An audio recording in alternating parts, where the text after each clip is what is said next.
പിതാവിൻ്റെയും പുത്രൻ്റെയും പരിശുദ്ധാരൂപിയുടെയും നാമത്തിൽ ആമേൻ. വീണ്ടും വചനവുമായി വരാൻ സാധിക്കുന്നതിന് കർത്താവിന് നന്ദി പറയുന്നു. ക്രിസ്തുവിൻ്റെ നാമത്തിൽ എല്ലാവർക്കും സ്തുതി. ഇന്ന് നമ്മൾ വിചിന്തനം ചെയ്യുന്ന വചനഭാഗം വിശുദ്ധ മത്തായി എഴുതിയ സുവിശേഷം 5-ാം അധ്യായം 15 മുതലുള്ള വാക്യങ്ങൾ. വിളക്ക് കൊളുത്തി ആരും പറയുടെ കീഴിൽ വയ്ക്കാറില്ല, പീഠത്തിന്മേലാണ് വയ്ക്കുക. അപ്പോൾ അത് ഭവനത്തിലുള്ള എല്ലാവർക്കും പ്രകാശം നൽകുന്നു. അപ്രകാരം മനുഷ്യർ നിങ്ങളുടെ സത്പ്രവൃത്തികൾ കണ്ട് സ്വർഗസ്ഥനായ നിങ്ങളുടെ പിതാവിനെ മഹത്വപ്പെടുത്തേണ്ടതിന് നിങ്ങളുടെ വെളിച്ചം അവരുടെ മുമ്പിൽ പ്രകാശിക്കട്ടെ. വിളക്ക് കൊളുത്തി ആരും പറയുടെ കീഴിൽ വയ്ക്കാറില്ല, പീഠത്തിന്മേലാണ് വയ്ക്കുക. അപ്പോൾ അത് ഭവനത്തിലുള്ള എല്ലാവർക്കും പ്രകാശം നൽകുന്നു. അപ്രകാരം മനുഷ്യർ നിങ്ങളുടെ സത്പ്രവൃത്തികൾ കണ്ട് സ്വർഗസ്ഥനായ നിങ്ങളുടെ പിതാവിനെ മഹത്വപ്പെടുത്തേണ്ടതിന് നിങ്ങളുടെ വെളിച്ചം അവരുടെ മുമ്പിൽ പ്രകാശിക്കട്ടെ. ദൈവവചനമാണ് നമ്മൾ കേട്ടത്. നമുക്ക് ദൈവത്തെ സ്തുതിക്കാം. Hallelujah, hallelujah. യേശുവേ നന്ദി, യേശുവേ സ്തുതി, യേശുവേ സ്തോത്രം. മനുഷ്യർ നിങ്ങളുടെ സത്പ്രവൃത്തികൾ കണ്ട് ദൈവത്തെ സ്തുതിക്കേണ്ടതിന്. അപ്പോൾ ഒന്നാമത്തെ കാര്യം, നമ്മൾ സത്പ്രവൃത്തികൾ ചെയ്യണം എന്നുള്ളതാണ്. സത്പ്രവൃത്തികൾ ചെയ്യണമെങ്കിൽ നമ്മൾ പരിശുദ്ധാത്മാവിനാൽ നയിക്കപ്പെടണം.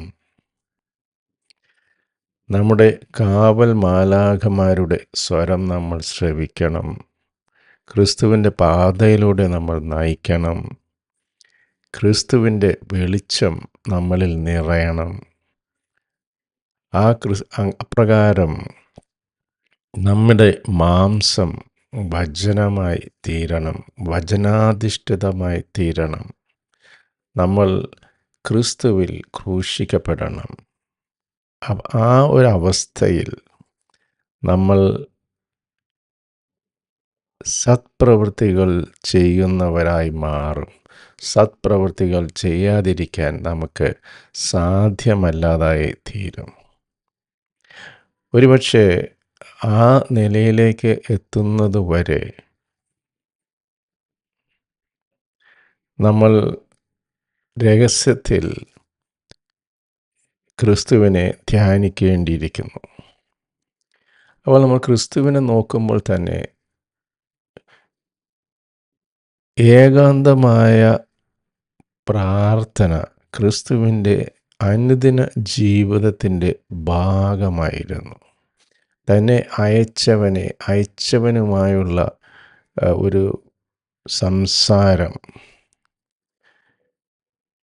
വിജനമായ പ്രദേശങ്ങളിലേക്ക് ചേക്കേറി മലമുകളിലേക്കും കടൽ തീരത്തേക്കും എല്ലാം പോയി ഏകാന്തമായി തൻ്റെ സൃഷ്ടാവിനെ, തന്നെ അയച്ചവനെ ധ്യാനിക്കുന്ന ഒരു പതിവ് ക്രിസ്തുവിൽ ഉണ്ടായിരുന്നു.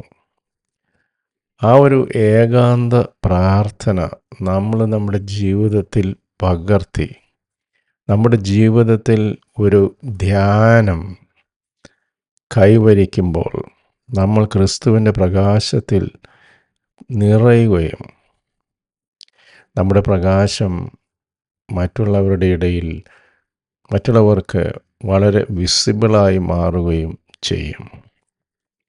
പക്ഷെ ഇവിടെ വളരെ നമ്മൾ തെറ്റിദ്ധരിച്ചു പോകുന്ന ഒരു കാര്യം ഇവിടെ കറക്റ്റ് ചെയ്യപ്പെടും. അത് മെയിനായിട്ട് എളിമ എന്നുള്ള ഒരു കാര്യത്തെക്കുറിച്ചാണ്. പലപ്പോഴും എളിമ എന്ന് പറയുമ്പോൾ നമ്മൾ എല്ലാത്തിൽ നിന്നും വിട്ട് ഒതുങ്ങി മാറിപ്പോകുന്ന ഒരവസ്ഥ സംജാതമാകാറുണ്ട്. അതെനിക്ക് പറഞ്ഞിട്ടുള്ളതല്ല. ആ ലീഡർഷിപ്പ് പൊസിഷൻ എനിക്ക് പറഞ്ഞിട്ടുള്ളതല്ല. ആ കുടുംബ യൂണിറ്റ് മീറ്റിംഗ്, ആ കുടുംബ യൂണിറ്റ് ഞാൻ നയിക്കേണ്ടതല്ല.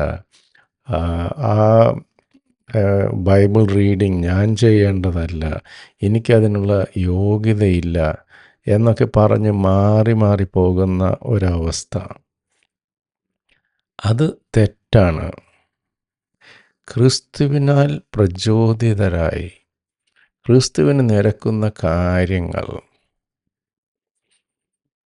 മറ്റുള്ളവർക്ക് വിസിബിളാകത്തക്ക രീതിയിൽ മുന്നോട്ട് വന്ന് ധൈര്യമായി ചെയ്യേണ്ടത് എല്ലാ ക്രിസ്തു അനുയായികളുടെയും ഉത്തരവാദിത്വമാണ്. ഇപ്പോൾ ഞാൻ ഇന്നിപ്പോൾ ബൈബിൾ റെക്കോർഡ് ചെയ്യുന്നത് എനിക്ക് തോന്നുന്നു ഒരു 600ഒക്കെ കഴിഞ്ഞു. അപ്പം ആദ്യത്തെ കുറേയൊക്കെ റെക്കോർഡ് ചെയ്യുമ്പോൾ ഭയങ്കര ചമ്മലായിരുന്നു. ആൾക്കാരെന്ത് വിചാരിക്കും. പിന്നെ ആ ഒരു വിഷമം മാറി. അതായത് ആൾക്കാർ എന്ത് വിചാരിച്ചാലും ഇറ്റ് ഈസ് ഓക്കെ. കാരണം നമ്മൾ ജീവിതത്തിൽ ഒന്നാം സ്ഥാനം കൊടുക്കുന്നത് ക്രിസ്തുവിനാണ്. അത് നമ്മുടെ പ്രവൃത്തികളിലൂടെയും വാക്കിലും പ്രവൃത്തിയിലും ചിന്തകളിലും അത് പ്രകടമാകണം. അപ്രകാരം നമ്മിൽ ക്രിസ്തുവിനെ മറ്റുള്ളവർ കാണണം. വിശുദ്ധ ഫ്രാൻസിസ് അസീസിയുടെ ആ ഒരു വാക്യം എന്നെ വല്ലാതെ ഇൻഫ്ലുവൻസ് ചെയ്തിരിക്കുന്നു. എപ്പോഴും വചനം പ്രഘോഷിക്കുക, ആവശ്യമുണ്ടെങ്കിൽ മാത്രം വാക്കുകൾ ഉപയോഗിക്കുക. നമ്മുടെ ജീവിതം തന്നെ വചനാധിഷ്ഠിതമാകേണ്ടിയിരിക്കുന്നു. കർത്താവിൻ്റെ പ്രകാശം നമ്മിലെ അന്ധകാരത്തെ മാറ്റുകയും നമ്മൾ തന്നെ പ്രകാശിക്കാൻ തുടങ്ങുകയും ആ പ്രകാശം, ക്രിസ്തുവിൻ്റെ പ്രകാശം, ലോകം നമ്മളിലൂടെ കാണുകയും ചെയ്യണം. ഈ ഒരു തിരിച്ചറിവിലേക്ക്, ഈ ഒരു ധൈര്യത്തിലേക്ക് കർത്താവ് നമ്മളെ വിളിക്കുന്നു. അത് നമ്മുടെ ഉത്തരവാദിത്തമാണ്. ജ്വലിക്കുന്ന ക്രിസ്ത്യാനികളായി മറ്റുള്ളവരുടെ മുമ്പിൽ നമ്മുടെ ജീവിതം വഴി ക്രിസ്തുവിൻ്റെ പ്രകാശം പരത്തേണ്ടത് നമ്മുടെ കർത്തവ്യമാണ്. പ്രവൃത്തി കൂടാതെയുള്ള വിശ്വാസം വ്യർത്ഥമാണ്. നമ്മുടെ പ്രവൃത്തികളിലൂടെ മറ്റുള്ളവർ ക്രിസ്തുവിനെ കാണട്ടെ. ഈ ഒരു തിരിച്ചറിവിലേക്ക് ദൈവം നമ്മളെ വിളിക്കുന്നു. കർത്താവേ, ഞങ്ങളുടെ വിശ്വാസത്തെ വർദ്ധിപ്പിക്കണമേ. ഞങ്ങളിലെ അന്ധകാരത്തെ വെളിച്ചമാക്കി മാറ്റണമേ. അങ്ങനെ അപ്രകാരം അന്ധകാരമെല്ലാം മാറി പൂർണ്ണ പ്രഭയോടെ അങ്ങയുടെ കൃപയാൽ ജ്വലിക്കുന്ന മനുഷ്യരായി ഞങ്ങൾ മാറട്ടെ. ഞങ്ങളിലൂടെ മറ്റുള്ളവർ ക്രിസ്തുവിനെ ദർശിക്കട്ടെ. ആമേൻ. ദൈവം നമ്മെ എല്ലാവരെയും സമൃദ്ധമായി അനുഗ്രഹിക്കട്ടെ. God bless. നിങ്ങളും എനിക്ക് വേണ്ടി പ്രത്യേകം പ്രാർത്ഥിക്കുമല്ലോ.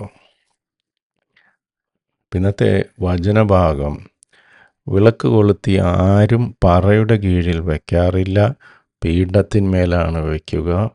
അപ്പോൾ അത് ഭവനത്തിലുള്ള എല്ലാവർക്കും പ്രകാശം നൽകുന്നു. അപ്രകാരം മനുഷ്യർ നിങ്ങളുടെ സത്പ്രവൃത്തികൾ കണ്ട് സ്വർഗസ്ഥനായ നിങ്ങളുടെ പിതാവിനെ മഹത്വപ്പെടുത്തേണ്ടതിന് നിങ്ങളുടെ വെളിച്ചം അവരുടെ മുമ്പിൽ പ്രകാശിക്കട്ടെ. ആമേൻ.